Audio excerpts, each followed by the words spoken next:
Hey, everybody. Let's go ahead and get some messages from your soulmate. Okay, your soulmate does not necessarily have to be a love relationship as far as like romantic. It could be from family, it could be from a friend that you've lost touch with or had a falling out with. So let's find out what the soul, it could be family. Okay, so keep that in mind. What does our soulmate want us to know? What would our soulmates like to say to us? Please be patient a little while longer. They're going through something that they need to process, and they're asking that you be patient with them. What else do we have? I send you telepathic messages. So you could be picking up on this individual.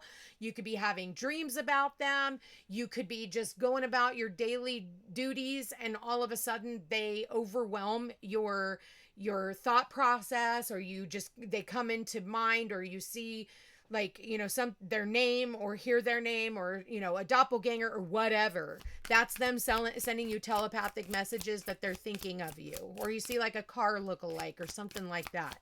What does our soulmates want to say to us? I don't feel good enough for you. So they do have a self-worth issue that they are trying to work through, but they're trying to let you know on an energetic level, like, I'm working on it. I'm working on it right now, because they do want to come back to you at some point. What else do we have? What would our soulmates like for us to know? What are they wanting to say to us? What if you don't accept me for who I really am? Again, it's a self-worth issue because they don't feel good enough. It is not up to you to make them feel good enough. It is not up to you to change that. And that's why the two of you guys cannot be in each other's sphere, or sphere of one another. They have to rise to that occasion. That's something they have to work through on their own, is a self-worth issue. They probably feel self-conscious when it comes to work. And it's not even just about you.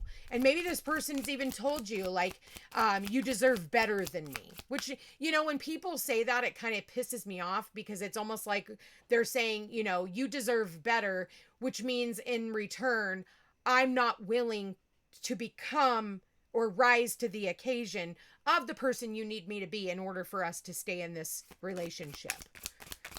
What else did our soulmate want us to know? And I'm getting really, I'm getting goosebumps on that. Now is not the right time. Yeah, you're right. Now is not the right time. You cannot fix them. They're battling their addictions right now. Their self-worth issue is one of the addictions that they have, and that they've been ingrained with since childhood. And for some of you, they have addiction issues, whether that's drugs or, alcohol, or, shopping, or, porn. What else do we have? I'm so scared of change. Yeah, this person is petrified of change. And for some of you, they are numbing themselves through whatever addiction that they have. And, a lot of the time, like people who overshop, it's because their self-worth issue is just, not being like, they don't ever feel like they have enough, so they're constantly they're consumers, right? What else do we have? Everything I do for our future. And one more. Oh, we got two more. Okay. We have, I'm not ready for commitment, and all I want to do is talk to you. They want to talk to you, but they know that they're not ready to commit to the relationship right now. And therefore, they're just not going to say anything. Bottom of the deck, I'm not good at communicating my feelings. I'm not good at communicating my feelings with you. All I want to do is talk to you, but I don't know what to say. And I'm not ready to commit to that conversation right now. Because I'm not ready to commit to you, because I'm still working through whatever I'm working through. Everybody is going to be a different thing, and it sucks, but timing is everything. So let's get some more messages on this. What else does our soulmates want to say? Like, what work is the soulmate doing right now in order to come back into our lives? Chemistry, magnetic attraction, desire, and passion, hard to walk away. They can't stop thinking about you. There's too much of a magnetic pull for them. that's only getting stronger and stronger, but they know that they have to do this other work before they can come back and talk to you. So the chemistry is getting too strong that, again, yeah, because of the ascension process, they're being asked to ascend to this higher level. So they're going to have to resolve their past, overcome their emotional blockages, to recognize that this is a very spiritual relationship between the two of you. But they have to go through the ascension. And I think the chemistry is just going to build and build and build to where they're going to have no choice but to do that work in order for them to come back to you. So I don't see it happening anytime soon. But yes, you are pulling at their heartstrings, playing with emotions, being manipulative, and crying for attention. I think in all of this, you know, they don't want to play with your intention or emotions. They don't want to do that anymore. They know that they've done that in the past. They know that they've manipulated you. And you pleaded for them to, you know, just do right by you, and they chose not to. Yep, they are going to contact you. They want to meet up with you, keep in touch. They want that good communication. So I do feel like this person, not right now, even if they did right now, so some of you, they might get a hold of you right now, but they're still working through this shit. So it's only going to put you guys back into a situation where you might repeat a pattern that you don't want to repeat. Because this person, even though they're not ready to commit to you, they might reach out to you to kind of pull at your heartstrings a little bit, or just to see if they can pull at your heartstrings. But again, they cannot be in the same vibration as they have been in the past. So say you just walked away from this person, you know, a couple of weeks ago, a couple of months ago. Not enough time has passed for you guys to even be coming back into contact, because nothing has fucking changed. Nothing has fucking changed.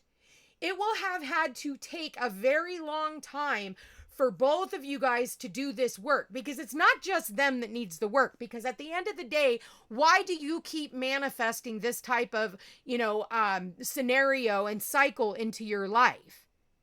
Because obviously, you know, if this is your story and you resonate with this, what is it within you that allows people to feel like they can treat you that way?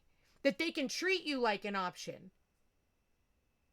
Because a lot of the time, people will have an addiction towards one another. There's such a strong magnetic pull to one another, even though that magnet is toxic. They're still drawn in. But this person will be non-committal.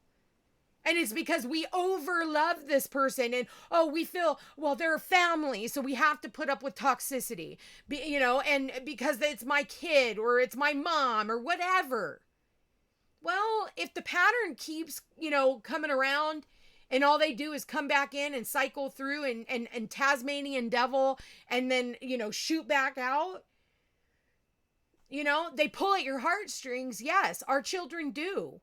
Our parents do. But when it's this consistent bullshit, or your sister or your aunt or your old best friend, because we've known each other since kindergarten, or the father of your children, or the mother of your children, it does not fucking matter what relationship this is. They're all situationships. We are in such a toxic relationship aspects right now. And we are like clearing out a lot of old family karma from past lives, relationship karma from past lives. Where if this person reaches out to you, have they ascended? Because they will have to have gone through the ascension process. The issue with that is there's usually one person that ascends right out of the relationship and is like, you know, I'm just too overqualified for this shit. Like, this doesn't make my soul feel good. You being like when you're under the influence of any type of substance, when you're in a relationship or start a relationship, that relationship is an illusion. It's a fantasy. It's a figment of your imagination. Because once you sober up, you're going to be like, what the fuck was I thinking? I don't even like this person. Why the fuck did I allow them to make me so crazy? I remember, being married, and I was so freaking just depressed and I hated my life. And he did not make me happy, but I was staying because of the kids. I was staying because he paid the bills. I hadn't worked in 6 years. I didn't graduate high school. I didn't know what to do. I didn't know how to go out on my own to make it happen, even though I made it happen before him.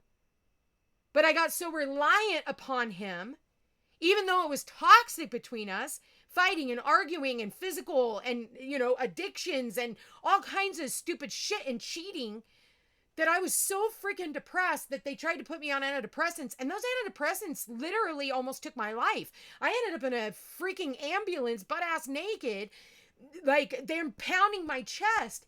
And then I realized it was the antidepressants. And then I wisened up and I looked at the reality of the situation. And I was like, if I've got to fucking poison myself to numb myself out to be in this relationship, then I need to change the thing that is making me have to take this substance in order to zombie me out, in order to stay in this fucked up situation because of the kids, because it pays the bills, because that's the excuse we always give ourselves, because it's family, because it's our parents' expectations.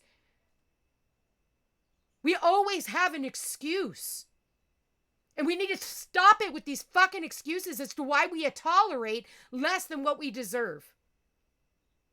Because at the end of the day, then we don't know ourselves without the chaos. So then we do have boring moments, or we find a relationship that's just chill. We look for things to fight about. We look for things to pick on. Because we're bored. And then it becomes this vicious cycle. And then we wonder why we end up right back where we are. So as long as time has passed, then if this person re-enters, there has to be a plan. It can't just be like, oh, you don't want to commit to this relationship. You just wanted to see if I was still hanging on. You wanted to get the tea, but you didn't really want to be here. You wanted to pull at my heartstrings just so you could rip them out even more. But there are going to be some people who are just less than tolerable of that and be like, yeah, so what do you want? Because when you take so much time from a person, which is what I'm seeing here, now is not the right time, now is not the right time, now is not the right time. What you've done is you've proven to this person that they can live without you. And that their life is much more peaceful without you in it. You want to call and shoot the shit? And say hi? What do you want? So for all you cross watchers out there, this is what you're going to get. And yes, I do feel like intuitively, you guys know that something is about ready to shift. You could probably feel this person coming back in. But things will have massively had to shift in order for this to work out. Because if it hasn't, this is not going to fly anymore. People are not putting up with this shit anymore. Where you can't communicate your feelings, so you run the fuck away, and you run away for a really long time, and then all of a sudden you miss the fucking person, so then you reach out, but yet you don't want to touch bases on any of the shit that happened beforehand. The only way that you're gonna ascend in a relationship is if you sit down and you fucking talk about all the shit that happened before, and that both parties listen to one another, even if they learn to agree to disagree. And then decide on whether or not you want to move forward in the future with this individual, or if your life is much more peaceful without them, and now you have received your closure so that you can move on.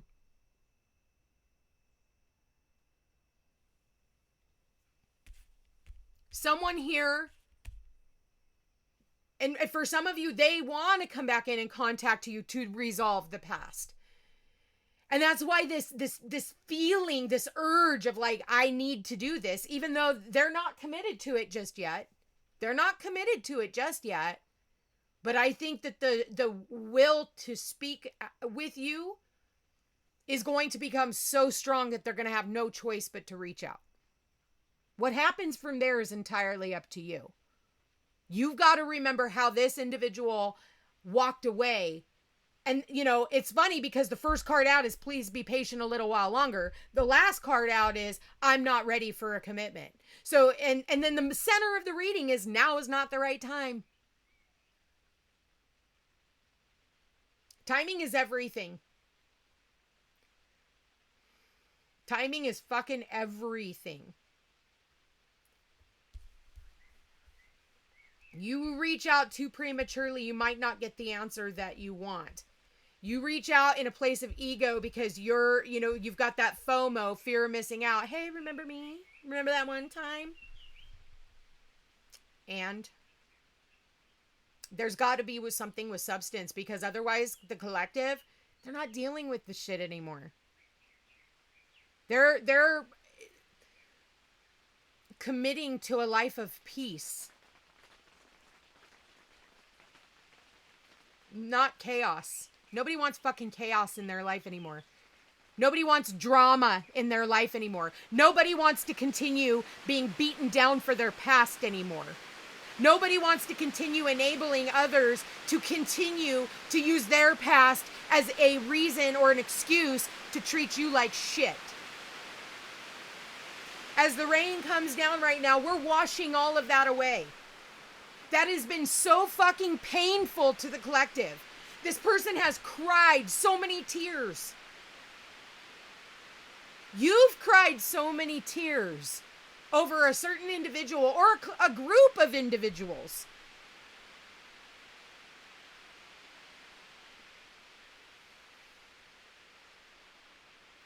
Don't forget how far you have come without this person, that if this person does make a return, they're going to have to bring something to the table. Not their insecurities anymore, or past bullshit, or constantly putting you on hold, because you're worth more than that. I'm going to leave that there, you guys. Subject to interpretation. Let me know how this reading resonates. Please comment. Leave me an emoji. Hearts are great. 1111. Yeah, we can all learn a lot from this. I know I have, you know, in my past. I've already been through this situation. I just don't tolerate it anymore. I'm worth more than, you know, the peanuts that people want to give. It's fucking stupid.